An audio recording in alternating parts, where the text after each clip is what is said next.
Orang berpikir heran, apa yang mereka kejar ke Palestina? Andai ada orang ingin merebut Irak, masuk akal. Merebut Irak karena banyak sumur-sumur minyak. Andai ada mau ekspansi ke Kuwait, masuk akal. Karena sumur minyak di Kuwait banyak. Kenapa kembali ke Palestina? Ada apa? Tanah yang tandus, tanah yang kering kerontang. Mereka ingin membuat sebuah negara dengan keyakinan akan turun Mesias, sang juru selamat yang dijanjikan oleh Tuhan, dengan syarat orang-orang Yahudi mesti kembali ke negeri yang dijanjikan Tuhan. Yang kedua, Mesias sedang menunggu. Mesias melihat ke bawah. Kalau dia tengok di bawah masih banyak gurun pasir, dia tidak mau turun. Dia ingin melihat hijau. Kalau sudah dibentang karpet hijau, baru dia turun ke bawah. Maka yang dimaksud dengan hijau itu adalah ditanami tanaman-tanaman hijau, penghijauan yang luar biasa. Dan ketika Israel masuk ke Palestina, mereka ambil tanah itu, mereka hancurkan rumah orang Islam, mereka buat tembok panjang. Penjara terbesar dan terpanjang di dunia adalah Palestina. Mereka kurung orang Palestina. Mereka buat tembok beton yang tinggi, panjangnya 700 km lebih. Dari Pekanbaru kita lihat, Anda menuju Medan Sumatera Utara 600 km.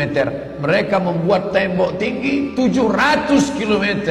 Bayangkan, umat Islam terisolir dan mereka tanami hijau-hijau. Makanya Allah berkuasa. Allah mau tunjukkan kuasa, lalu Allah buat tanaman hijau itu menyala. Dalam pokok yang hijau itu menyala beberapa bulan yang lalu.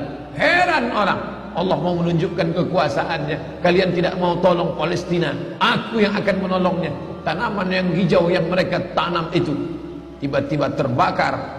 Tidak ada yang bisa mematikannya. Sampai-sampai reporter wartawan Amerika mengatakan, tidak ada yang bisa mematikan kebakaran ini kecuali Tuhan, karena Dia yang membakarnya. Mengerti keadaan kita zaman sekarang. Jangan sampai dikatakan Palestina bukan urusan kita. Ini kan masalah politik. Indonesia ya Indonesia, Palestina ya Palestina.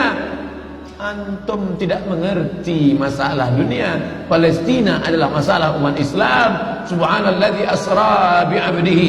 Maha suci Allah yang sudah memperjalankan hambanya minal masjidil haram, dari masjidil haram, ilal masjidil aqsa, masjidil aqsa. Masjidil aqsa Palestina.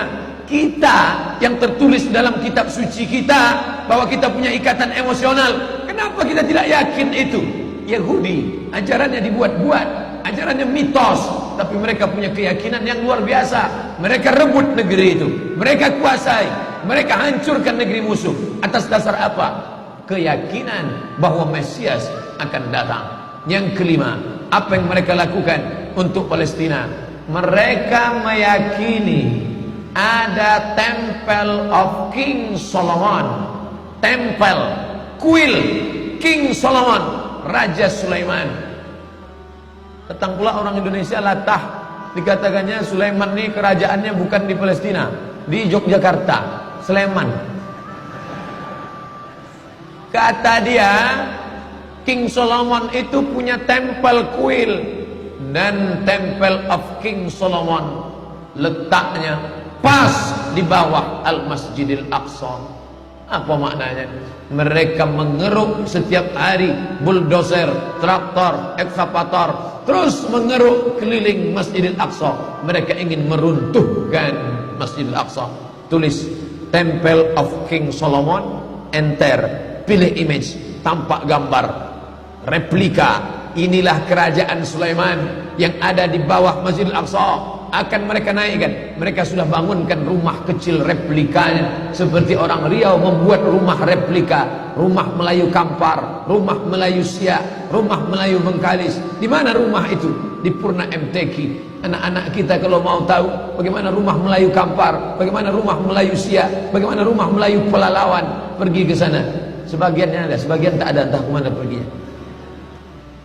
Tapi mereka membuatkan itu. Inilah dia replika kerajaan Temple of King Solomon. Artinya apa? Mereka ingin menghancurkan Al-Masjidil Aqsa berkeping, sampai akhirnya disitulah nanti kemarahan umat Islam. Entah marah entah tidak. Melihat gayanya tak marah. Kalian hancur-hancurkanlah. Banyak lagi urusan kami sibuk dengan ini. Tapi akan ada hamba-hamba Allah. La tazulu fi ummati ta'ifatun min ummati. Akan tetap ada sekelompok umatku yang memperjuangkan agamaku, kata Allah Subhanahu wa ta'ala. Yang terakhir, yang kelima, akan turun Mesias. Kapan itu terjadi? Ketika terjadi perang besar.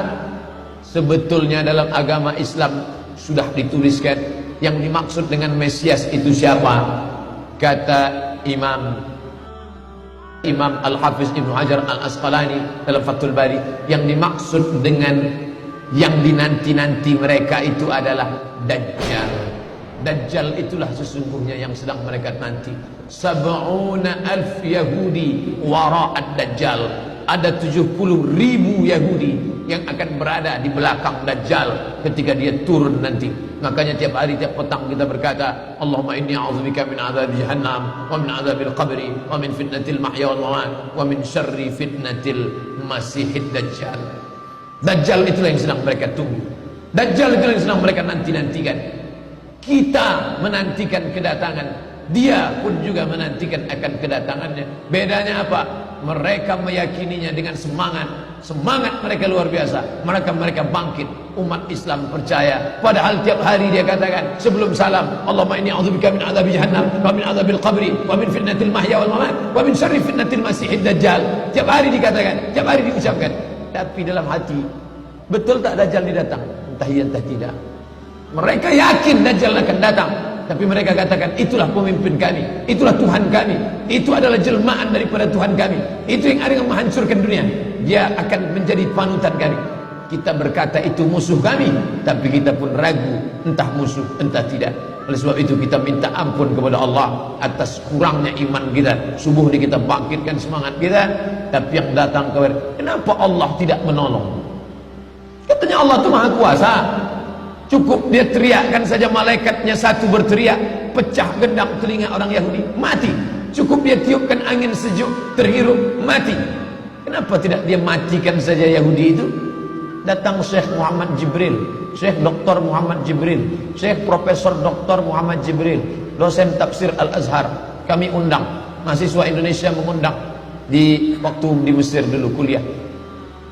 Lalu saya tanya, Assalamualaikum Syekh. Ya, kaum Ad binasa, kaum Samud binasa, kaum Midian binasa, kaum Iram binasa, kaum Fir'aun binasa.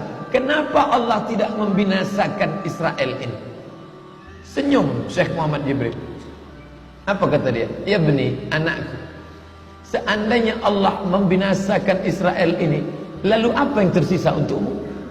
Ditunjuknya saya. Seandainya Allah membinasakan Israel ini, lalu apa yang tersisa untukmu? Terdiam saya. Allah sengaja sisakan ini sebagai medan jihad kita menolong agama Allah Subhanahu wa ta'ala.